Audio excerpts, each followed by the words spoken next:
बिस्मिल्लाहिर्रहमानिर्रहीम। अस्सलाम वालेकुम नाज़रीन कराम, मैं हूं मखदूम शहाबुद्दीन और आप देख रहे हैं मेरा फेसबुक और यूट्यूब चैनल।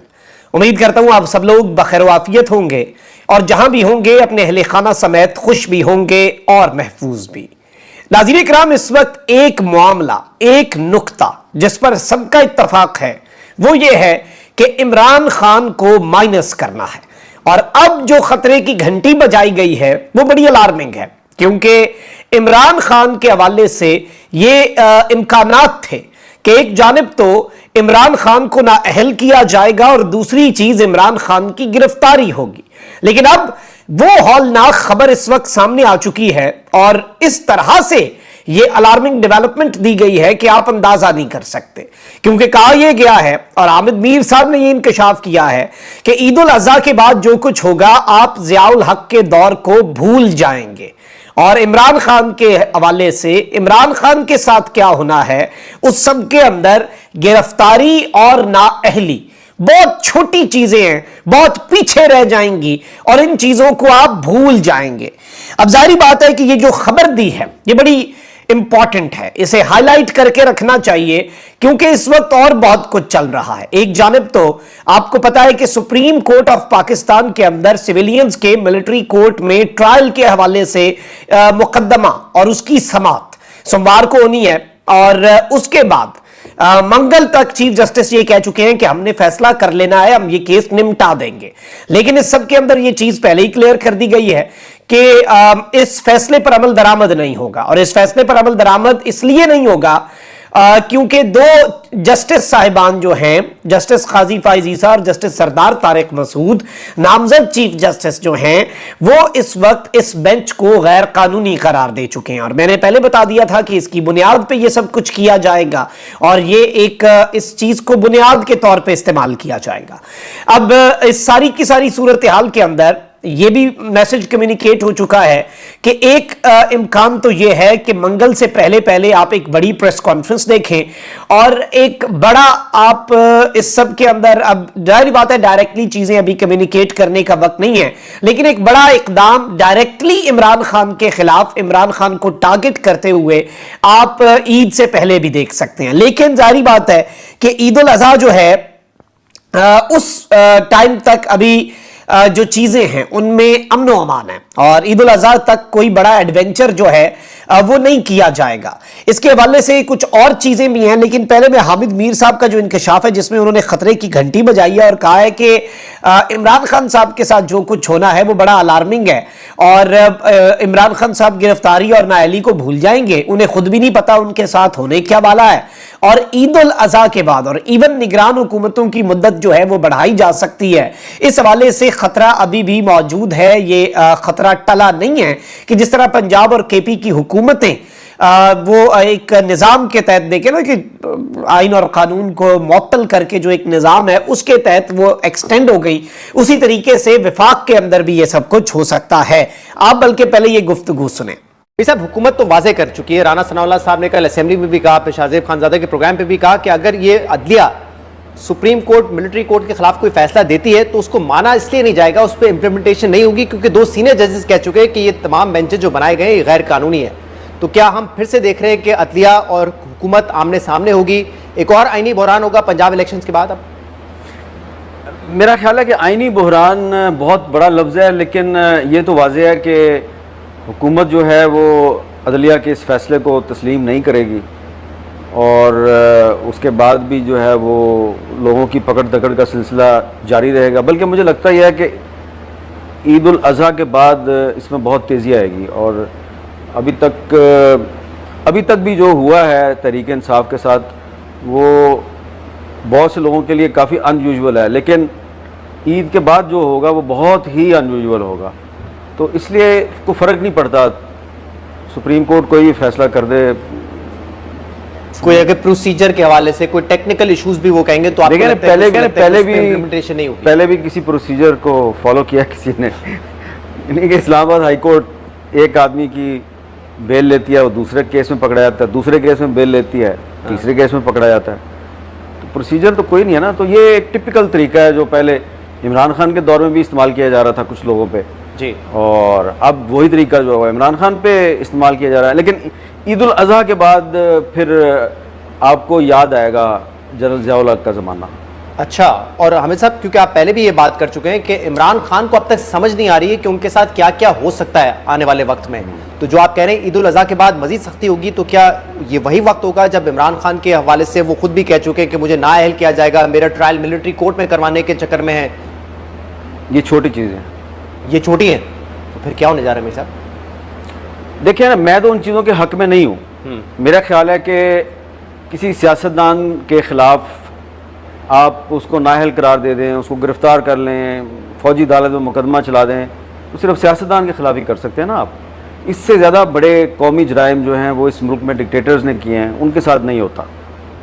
तो ये एक मेरा पॉइंट ऑफ व्यू है, बहुत से लोग इससे इत्तेफाक नहीं करेंगे, लेकिन गिरफ़्तारी और नाअहली ये कोई इतनी बड़ी चीज़ नहीं है। ये पाकिस्तान में बहुत से सियासतदानों के साथ हो चुका है, इवन उन सियासतदानों के साथ हो चुका है जिन्होंने पाकिस्तान बनाने की तहरीक में हिस्सा लिया। लेकिन मुझे लगता यह है कि इमरान खान के साथ कोई इससे ज़्यादा होगा।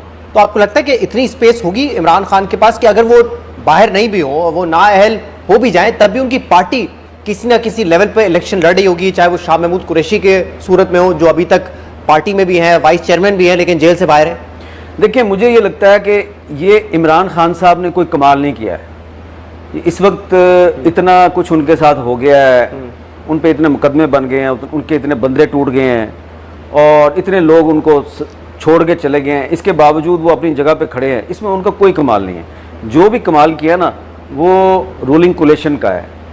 उसकी पॉलिसीज़ जो है वो इतनी कमज़ोर हैं, उनका कोई लीडर ऐसा नहीं है जो को बात कहे तो पब्लिक उस पर यकीन करे। तो हुकूमत की कमज़ोरियाँ जो हैं वो इमरान खान की ताकत हैं, और इमरान खान साहब जो हैं वो आने वाले दिनों में भी मुझे लगता है कि बेनिफिशरी होंगे इनकी कमज़ोरियों के। लेकिन अब इस वक्त जो वो जिस सूरत हाल से दो चार हैं, तो उसमें शहबाज शरीफ साहब का या जरदारी साहब का या मौलाना फजलुर रहमान साहब का तो कमाल नहीं है ना, वो तो सारा बाकमाल लोगों का है। तो आगे भी जो होने वाला है वो उसमें इनका, नून लीग का, पीपल्स पार्टी का, बाकी पार्टियों का कोई किरदार नहीं है। बल्कि हो सकता है कि जब इस असम्बली की मुद्दत ख़त्म हो जाए अगस्त में और ये हुकूमत ख़त्म हो जाए और एक मरकज़ में निगरान हुकूमत आ जाए, तो फिर वो निगरान हुकूमत भी उसी तरह से उसको एक्सटेंशन मिल जाए जैसे कि पंजाब और KPK की हुकूमत को मिली है। और फिर ये पीपल्स पार्टी, नून लीग, PTI, ये सारे एक ही सफ़ में खड़े होके महमूद और याज की तरह कह रहे होंगे कि यार ना कोई बंदा है ना कोई बंदा नवाज। जी नाज़रीन इकराम, आपने एक गुफ्तगू सुनी, 4-5 बड़ी इंपॉर्टेंट चीज़ें। एक तो ये कि एक ऐसी निगरान हुकूमत और उसकी एक्सटेंशन हो सकती है कि पीपल्स पार्टी, PMLN और पाकिस्तान तहरीक इंसाफ भी एक सफ़ में खड़े हो जाएं। दूसरी चीज़ जो हामिद मीर साहब ने कही है वो ये है कि ईद के बाद आप ज़िया उल हक के मार्शल लॉ का जो दौर है, वो दौर आपको पता है कि उस हवाले से क्या कुछ होता था वहाँ पर और किस तरह से लोगों के साथ क्या कुछ होता था। और आपको इन्होंने साथ जो बातें कही हैं कि गिरफ्तारी और नाअहली, मिलिट्री कोर्ट में ट्रायल और नाअहली जो है वो बहुत मामूली बातें होने जा रही हैं और आप ज़िया उल हक का मार्शल लॉ भूल जाएंगे। तो उससे ज़्यादा क्या हो सकता है? नाअहली, इमरान खान की गिरफ्तारी, इमरान खान का मिलिट्री कोर्ट में ट्रायल। ऑब्वियसली जारी बात है कि इनका इशारा उस एक्सट्रीम कदम की तरफ है और जारी बात है इमरान खान साहब के ऊपर क्वेटा के अंदर मुकदमा, दीगर मुकदमात और कुछ इंतहाई सीरियस नौयत के ऐसे मुकदमात हैं कि जिसके अंदर बहुत से इम्कानात, बहुत से मुमकिनात जो हैं, अनफॉर्चुनेट लेकिन वो मुमकिनात जो हैं वो इस वक्त डिस्कस किए जा रहे हैं और इस चीज़ को रूल आउट नहीं किया जा सकता क्योंकि ये सब कुछ इस वक्त अंडर डिस्कशन है, ये सब कुछ इस वक्त प्लान हो रहा है। अब इमरान खान साहब जो हैं वो ज़राए के मुताबिक ईद कुर्बान जो है वो ज़मान पार्क में ही मनाने जा रहे हैं और ईद से पहले इमरान खान साहब की फ़िलहाल अभी तक की जो हासिल इन्फॉर्मेशन है उसके मुताबिक ईद से पहले इमरान खान साहब की गिरफ्तारी का इम्कान नहीं है। लेकिन ईद के बाद इमरान खान साहब के लिए मुश्किलात के अंदर बहुत ज़्यादा इजाफा होने जा रहा है और जुलाई का महीना इमरान खान साहब और पाकिस्तान तहरीक इंसाफ पर सबसे भारी महीना जो है वो साबित होने जा रहा है। और इस सब के अंदर ऑब्वियसली वो इससे किस तरह से नबरदाजमा होते हैं ये पाकिस्तान तहरीक इंसाफ को देखना पड़ेगा। पाकिस्तान तहरीक इंसाफ के लिए बहुत बड़ा चैलेंज होगा। पार्टी जो है वो अपनी जगह पर रहती है, पार्टी किस तरह से ग्राउंड को होल्ड करके रहती है ये भी एक चीज़ होगी। लेकिन जारी बात है जुलाई में तोशाखाना केस का स्टे जो है वो भी वापस इस्लामाबाद हाई कोर्ट जो है उसने ले लेना है और तोशाखाना का केस भी मंतकी अंजाम को पहुंचना है। कुछ जज साहिबान जिन्होंने एक जज साहब ने जब कुछ जमानतें दी उनका भी तबादला हो गया, ये भी एक क्लियर मैसेज है। नाकाबिल ज़मानत वारंट गिरफ्तारी जो है वो भी खान साहब की ऑलरेडी ये एक तरफ से जारी हैं। क्वेटा वाला मामला जो है वो भी बहुत ज़्यादा संगीन हो सकता है। और राना सनाउल्लाह साहब ने भी वो जो एक जिसे कहते हैं ना कि छोड़ दिया, एक ऑफर दी है, या फिर इसे आप शुरली छोड़ना कहें या जो मर्जी कहें, लेकिन राना सनाउल्लाह साहब जो हैं इन्होंने ये बात वाज़ेह कर दिया है कि माइनस इमरान वाली तहरीक इंसाफ जो है वो कबूल होगी और माइनस इमरान वाली तहरीक इंसाफ जो है वो हमें मंजूर होगी। अब ऑब्वियसली ये भी एक बड़ा क्लियर मैसेज है। लेकिन अब यहाँ पर अगर चीज़ों को समझा जाए तो आप ये देख लें कि रिसेंटली जो मुलाकातें भी हुई हैं, रिसेंटली जो नैरेटिव हाई कमांड से या कंट्रोल टावर की तरफ से सामने आया है, ताकतवर हलकों की तरफ से, उसमें भी यही बात कही गई है कि 9 मई के वाक़यात के अंदर किसी को स्पेयर नहीं किया जाएगा। वो हमारा 9/11 है, वो हमारी रेड लाइन अबूर हुई है, उस सब के अंदर इस तरह से निशाने इबरत बनाया जाएगा कि आइंदा कोई इस तरह का सोच भी ना सके। अब अगर डॉट्स को आप कनेक्ट करें और ये जो हामिद मीर साहब का एक इंतहाई अलार्मिंग इंकशाफ है और इस इंकशाफ के अंदर इससे ज़्यादा डायरेक्ट बात वो कर नहीं सकते थे, जिसमें उन्होंने ये भी कहा कि ये ऑब्वियसली ये कमाल जो है जो कुछ हो रहा है PTI के साथ, ये कमाल सियासी जमातों का नहीं बल्कि ये बाकमाल लोगों का है जो इस तरह के कमाल करने के माहिर हैं। तो जारी बात है कि ये चीज़ें बहुत से सवालात तो खड़े करती हैं पाकिस्तान के निज़ाम के ऊपर, पाकिस्तान की जमहूरियत, पाकिस्तान के आइन और इन तमाम तर चीज़ों के ऊपर। लेकिन जो भी आप कर लें, जो भी इसे आप नाम दे लें, लेकिन ये रियलिटी है अनफॉर्चुनेट। और जो कंसर्न्स हैं वो भी रियल हैं, they are real. Imran Khan साहब के हवाले से जो खदशात हैं वो हकीकी मानों के अंदर इस वक्त एग्जिस्ट करते हैं और जितना ज़्यादा मैं समझता हूँ कि उस पर तशवीश का इजहार किया जाए उतना तशवीश का इजहार जो है वो कम होगा, क्योंकि things are going to get very messy, things are going to get extremely serious. और PTI के लिए ऑप्शंस जो हैं वो महदूद कर दिए गए हैं, ऑलरेडी कर दिए जाएंगे तो बहुत दूर की बात होती है, वो तो आगे की बात है, हो चुके हैं। प्लान्स जो हैं वो बन चुके हैं, उनकी एग्जीक्यूशन रहती है। बस फिर जाहिर बात है एक प्लान अल्लाह भी बनाता है ना, फिर देखना यह है कि किसका प्लान मंजूर होता है। उम्मीद जो है हम यही कर सकते हैं अल्लाह ताला की ज़ात से कि जो पाकिस्तान के हक़ में है वो हो, और जो मंसूबा पाकिस्तान के ख़िलाफ़ है उस मंसूबे को नाकाम अल्लाह की ज़ात बनाए, और जो मंसूबा पाकिस्तान के हक़ में है वही मंसूबा कामयाब व कामरान हो। अपना बहुत ख्याल रखें। अल्लाह निगहबान। पाकिस्तान जिंदाबाद।